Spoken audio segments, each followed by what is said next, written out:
무력화, 박탈, 폭력에 대한 취약성을 제도화하는 사회 체계라고 정의했습니다. 19세기 후반 자본주의가 고도화되며 과잉 자본에 의한 대형 법인 경영체가 대두되었고 독점 체계를 구축하면서 과잉 생산이 문제가 되었습니다. 대기업은 시장 개척을 확대하기 위해 또 다른 침략, 신식민지 정책을 썼고 우리는 이것을 제국주의라 합니다. 제국주의는 자원과 노동을 약탈하며 기후위기, 생태위기, 세계적 불평등을 포착했습니다. 신자유주의는 금융화, 세계화를 통해 억압을 심화시켰습니다.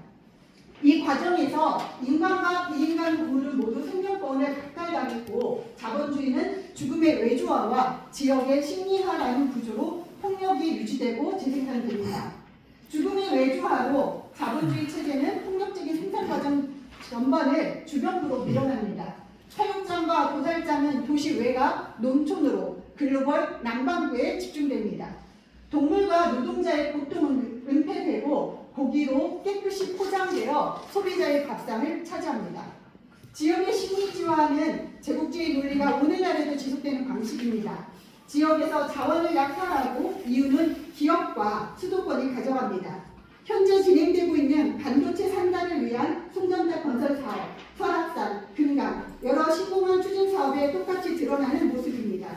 지역의 식민화가 가장 두드러지는 것이 육식 자본주의 발상입니다. 선진국의 육류 소비를 위해 남반구는 토지의 황폐, 수지오염, 기후 피해를 감당해야 합니다. 한국에서도 축산업은 농촌 지역에 집중되며 악취, 폐수, 환경오염은 지역 주민에게 전가되고 육식을 권하는 육식이 기본값인 사회를 살고 있지만 자신이 살고 있는 터전에 도살장이나 축사가 들어오려고 하면 모두가 크게 저항합니다. 환영하는 사람은 아무도 없을 것입니다. 그러다 보니 축산업 농가는 기피시설이 되어 점점 더 사람이 덜 사는 저항이 적은, 아니 저항할 수조차 없는 농촌 지역으로 내몰립니다. 이는 내부 식민화의 형태로 도시의 소비를 위해 농촌이 희생되는 구조입니다. 지역의 식민화는 단순한 경제 동속이 아니라 생태적, 사회적 불평등을 공간적으로 조직하는 구조입니다. 죽음을 외주화한 지역을 식민화한 자본주의 밥상이 우리의 삶을 차지하고 있습니다. 밥을 먹는 행위 자체가 이미 타인을 억압하고 지역을 식민화하는 구조에 기여하게 되는 것이죠. 현장에서 생명을 지키겠다고 온몸과 마음으로 부딪혀 싸우는 곳조차도 여전히 그래도 되는 존재를 남겨두게 되는 것은 죽음의 외주화를 당연시하는, 지역의 식민화를 당연시하는 육식 자본주의에 질문을 던지지 않기 때문이 아닐까 생각합니다. 데카르트는 인간은 생각하는 존재, 자연과 동물은 단순한 물질로 구분하는 이분법적 세계를 펼쳤습니다.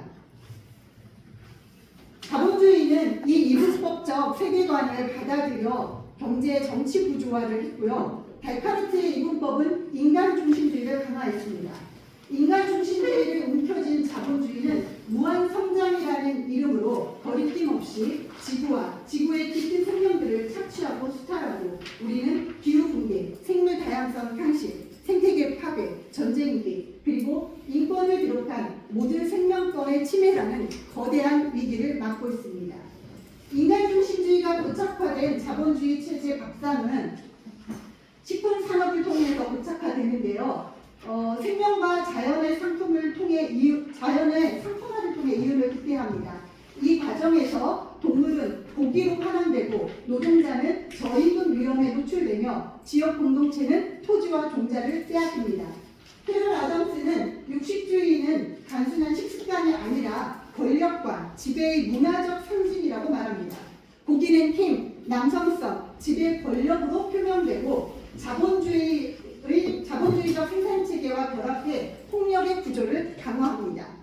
억압과 약탈로 점철된 자본의 밥상은 동물산업복합체와 제약산업복합체라는 세계를 장악했습니다. 동물산업복합체는 국가, 자본, 학계가 활동적인 네트워크로 동물을 상품으로 대량 학살하는 시스템을 정당화합니다.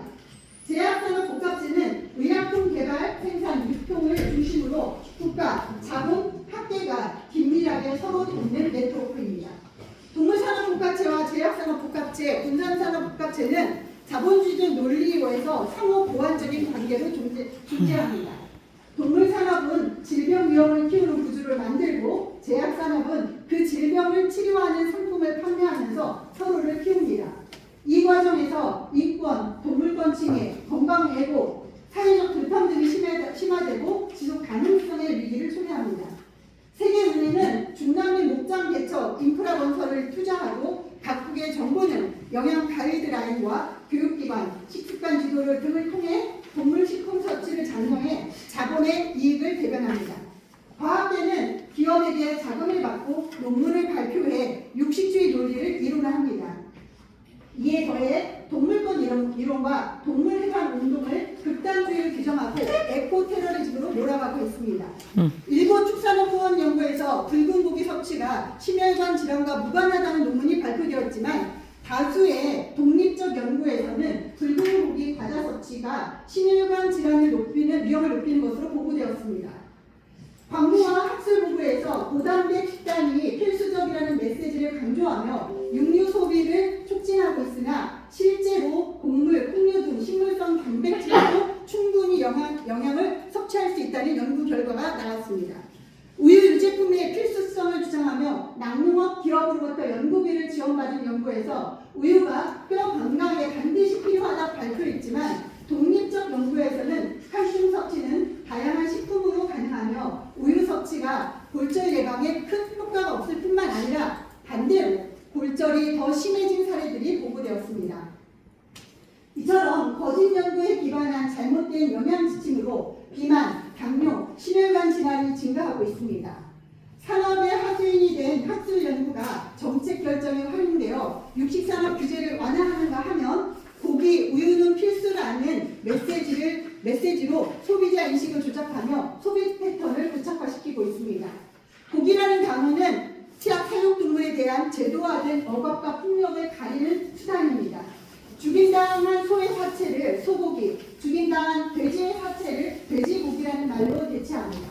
물에 깃들어 사는 생명들은 살아있는 존재임에도 불구하고 물고기라고 부릅니다.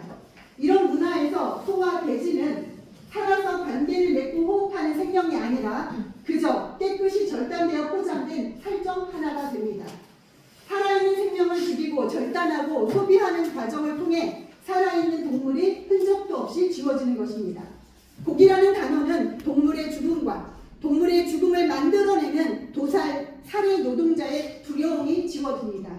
노동자의 손에 움켜진 동물들의 비명과 피를 지웁니다. 인간만큼 먹고 사는 것을 외주화하는 동물들이 또 있을까요? 플라토스는 육식이 되어야 해서 스스로 육식인이라고 생각하면 자신이 먹으려는 대상을 자신의 손으로 죽여야 한다고 말합니다. 그러나 자본의 밥상은 당신은 돼지 몇 달의 소리를, 솟구쳐 흐르는 붉은 피를, 공포와 슬픔은 가득한 눈을 보지 않아도 돼. 닭을, 돼지를, 소를 대신 죽여줄 사람, 거위털을 뽑고 밍크 껍질을 벗기는 일을 대신할 사람을 내가 찾아줄게. 너는 그저 풍요를 누리기만 하면 돼. 그건 너의 특권이야 라고 말합니다. 사실 청부도살이죠. 청부도살은 주로 사회의 가장 취약한 계층에게 외부화됩니다. 미국 노동부의 보고된 보고서에 따르면 날아온 칼날이 정말이 잘려도 가죽과 살점이 분리하는 기계에 딸려 팔이 잘려도 컨베이어 벨트는 멈추지 않습니다. 한국의 도살업체는 다를까요? 아닙니다. 한국의 도살업체도 사망사고 또한 해마다 일어나고 있습니다. 도축장에서는 대형 기계와 자동 설비를 사용하는데 장비 중 안전장치가 해체되거나 기계가 갑자기 작동해 노동자가 사망하는 사고, 그리고 거대 동물에게 치여 죽음을 맞이하는 사고들이 늘 일어나고 있습니다. 고기로 자본의 배를 빌리기 위해 다른 이들에게 위험하고 비윤리적인 행위를 떠받들게 하는 것이 육식 자본주의입니다. 고기가 청부도살로 동물을 죽이고 먹는 것에 대한 죄책감을 감추었다면 육식주의는 적극적으로 특정 동물을 먹는 일이 윤리적이며 적절하다고 생각하게 만드는 신념체계입니다. 자본이 아주 잘 설계한 육식주의는 이미 잡아서 육식주의가 만들어낸 편견은 드러나지도 않습니다. 영양학을 공부하는 대다수에는 육식주의에 기반한 영양학을 공부하고 대중은 밥상을 만날 때 육식주의를 기본으로 전제하며 동물을 죽이지 않아도 되는 밥상을 비정상으로 전제합니다. 비건이라고 하면 달걀도 해산물도 왜도 안 먹어? 그러면 뭘 먹어? 라는 질문 너무도 흔한 일입니다. 자본이 육식주의 헤게모니를 정당화하는 전통적인 방식은 여러분들이 잘 알고 있는 3N입니다. 대표적인 헤게모니로 가부장제 식민주의에도 똑같이 적용됐던 정당화로 정상화이며 자연스럽고 필요하다는 것입니다. 이 체계가 확고히 자리 잡을 때까지 전문가들이 나서서 이를 정상적이고 자연스럽고 필요한 것으로 만들어냅니다. 여성에 대한 남성의 우월성과 기질의 차이를 연구하며 수많은 학자들이 가부장제 이데올로기를 정당화했듯이 의사, 법률가, 정치인, 교사, 부모까지 앞다투어 육식주의를 정당화합니다. 거대한 자본 권력이 만들어낸 육식주의의 지식은 권력의 담론이 되고 곧 제도화의 갑옷을 입습니다. 이것이 현재 우리의 일상을 장식한 육식 자본주의입니다. 자본이 육식주의를 지탱한다면 육식주의는 이윤을 위해 창조의 영역을 넘봅니다. 홀스타인 소가 강제 인공수정을 통해 한우를 낳는 세상입니다. 실험실 돼지의 세포 하나를 가지고 또 다른 고기를 만들어내는 세상입니다. 털 뽑는 과정이 불필요하고 경제적이지 않다는 이유로 털없는 닭을 만들어내는 세상입니다. 이것이 육식 자본주의입니다. 이윤을 위해서라면 새로운 자연, 새로운 생명, 새로운 지구를 얼마든지 만들어낼 태세입니다. 창조의 영역을 넘보고 있는 거죠. 이런 흐름에서 나고 자란 이들에게 자본주의 체제가 만들어낸 괴물 논리, 먹히기 위해 태어난 존재는 당연하다는 것은 어쩌면 공기처럼, 어쩌면 물의 흐름처럼 아직은 당연하게 느껴질 수도 있겠습니다. 태어나 죽임당하는 순간까지 억압으로 얼룩진 생명들, 강간임신을 통해 태어나 살찌워지기 위해 억지로 사료를 먹여야 하고 비좁고 더러운 환경에서 항생제를 연명하고 태어나자마자 이빨을 뽑히고 꼬리를 잘리고 부리를 잘리는 학대의 현장, 경제적으로 효율성이 떨어진다는 이유로 태어나자마자 갈려나가야 되는 생명들, 이것이 학살과 전쟁의 현장이 아니고 무엇이겠습니까? 우리는 여전히 그래도 되는 존재로 남겨준 사육동물들을 두면서 차별 철폐를 외치고 있습니다. 사육동물을 남겨두어도 된다고 느끼면서 만난 세계는 어떠합니까? 포츠담 기후연구소에서 2025년 발표한 행성건강보고서에 따르면 지구는 이미 안전지대를 벗어났습니다. 기후변화, 생물다양성 붕괴, 토지 황폐화, 물순환, 질소인 오염 등 7개 항목이 행성 경계를 넘었습니다. 말기 암 환자의 같은 모습이죠. 보고서는 그 원인으로 유축농업, 즉 대규모 동물산업 복합체, 그리고 그 뒤에 숨어있는 육식자본주의를 지목했습니다.